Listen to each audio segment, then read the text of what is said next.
Record 33, Side 1. Lesson number 33. The 33rd lesson. Practical section. The social classes. The subject of the social classes in any country is today sometimes considered a subtle way, or, depending on the country under consideration, perhaps not so subtle way, of starting a political discussion on party lines. It is not our intention to discuss the social classes from the point of view of any political party, whether of right, center, or left. Our province is simply to chronicle something of the history of the people of Great Britain, not, of course, from Roman times.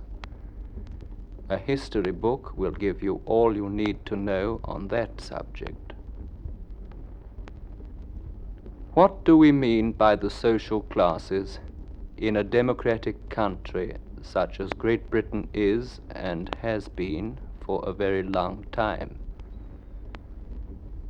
There still exists an aristocracy, the one-time hereditary ruling class. This class, however, enjoyed, up to the beginning of the First World War, an almost complete autonomy, and prior to 1911, the House of Lords could block any bill presented by the House of Commons if the former did not approve of the legislation involved. This was power indeed. But in the last 50 years, the House of Commons has drawn practically all the effective power of government of the country into its own hands. The House of Lords has today only limited powers, though it numbers among its members the law lords, the archbishops and bishops of the Church of England, as well as a number of formerly prominent members of Parliament, that is, of the House of Commons, who have been elevated to the peerage for services rendered to the country. 50 years ago, of course, a peer would probably not have engaged directly in industry, save as a director or chairman of a company, preferably a bank or similar institution, and that by way of lending his name. It gave added luster to the organization to have a peer on the board of directors. The middle classes, notice the plural, were divided almost into three, the upper middle and lower middle classes being necessary to catalogue them adequately. However, there never was any definite dividing line. The middle classes, then, were the bourgeois, the rich merchants and traders who controlled an important part of the country's finances in their dealings. They were hard-working, and where success rewarded their efforts, they became very rich, and naturally, as people do, kept company with others like themselves. They were not at first accepted as suitable company by the aristocracy. There was, they said, no tradition about them. They merely had money. From those very rich, money has always been a divider of people, to the simple shopkeeper, however comfortably off. There was something outside business dealings, of course, of an abyss. However, there was consolation to be had that one was not alone, and very often had not the slightest desire to mix with those snobs of the upper classes. Lower down we find still further class distinction. The white-collar, or as he is sometimes called, the black-coated worker, considered himself socially better than the manual worker, and perhaps in some cases it was true. However, these distinctions were, as has been said, based fundamentally on how much money a person had, though one must say that education did add luster to the glory gained in the field of finance. Through all this, the member of the aristocracy, even if impoverished, was still of better blood than the rich upper-class merchant who was, very often, striving after a title, or failing that, to marry his son or daughter into the aristocracy. The titles in the British peerage are numerous, but let us look first at the royal family. The first son of the king or queen usually becomes the Prince of Wales, though this depends entirely on the will of the sovereign.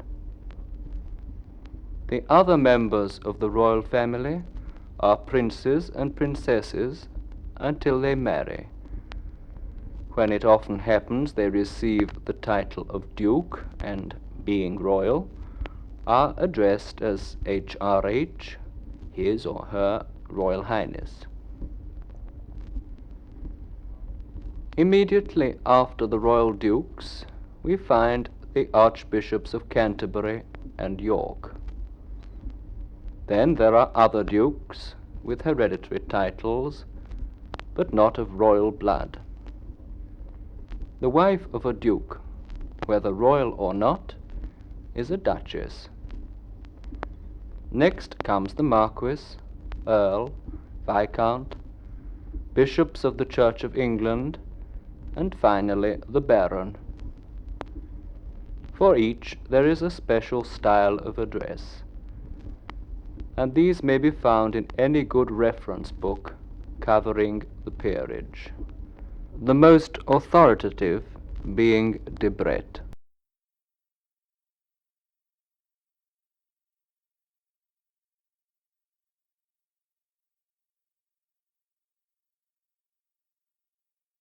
Side 2, Grammatical section. The verb to get.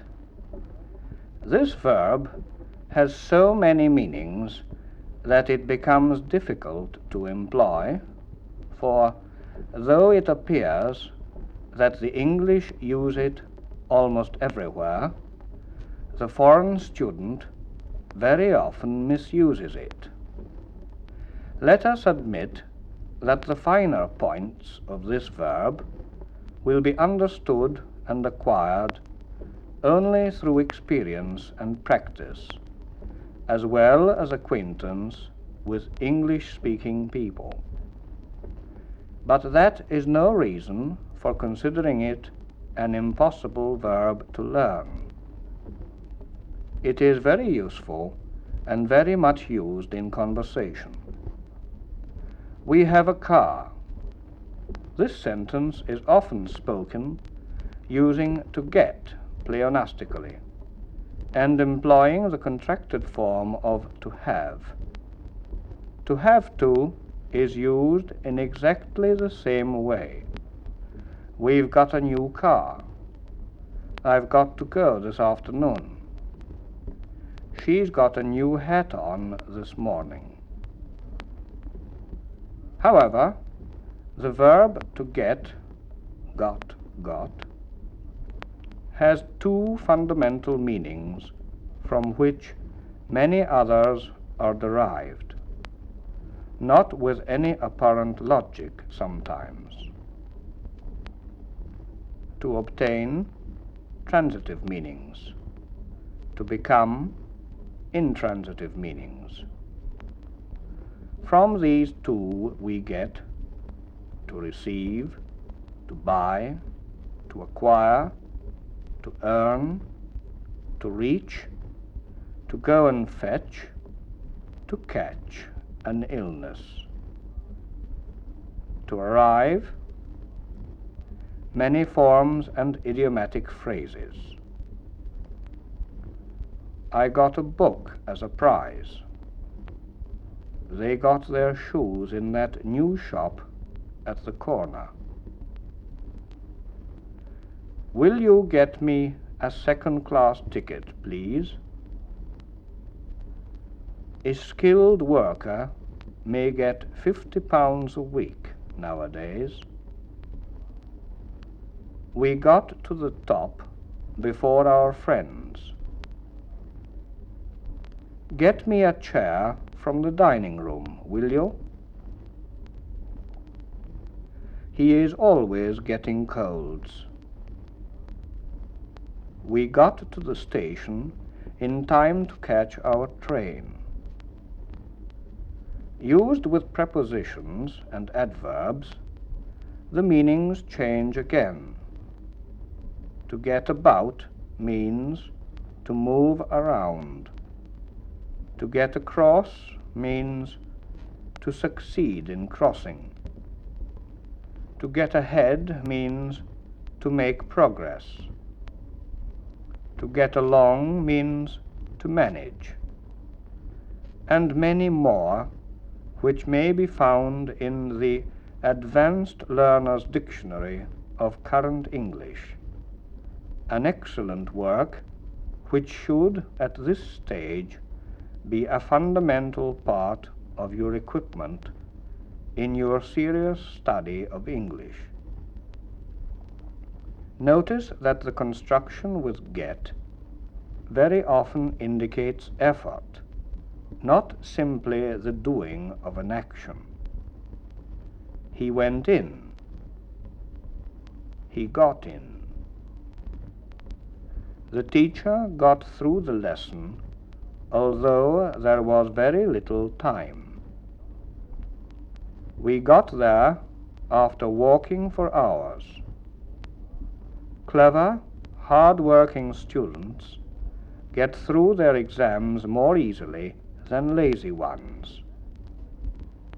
That boy gets round his mother whenever he wants anything. There are two further constructions which are of interest. To get plus accusative plus the infinitive with to means to persuade, induce the person represented by the complement to do an action. The second construction is to get plus accusative plus past participle, and means to cause something to be done. The first is an active voice form, the second passive. Here are some examples to illustrate these. We got father to take us to the cinema. The children get their mother to clean their shoes in the morning. Try to get some books sent by post. Some people get their work done for them. We get our shoes repaired whenever necessary.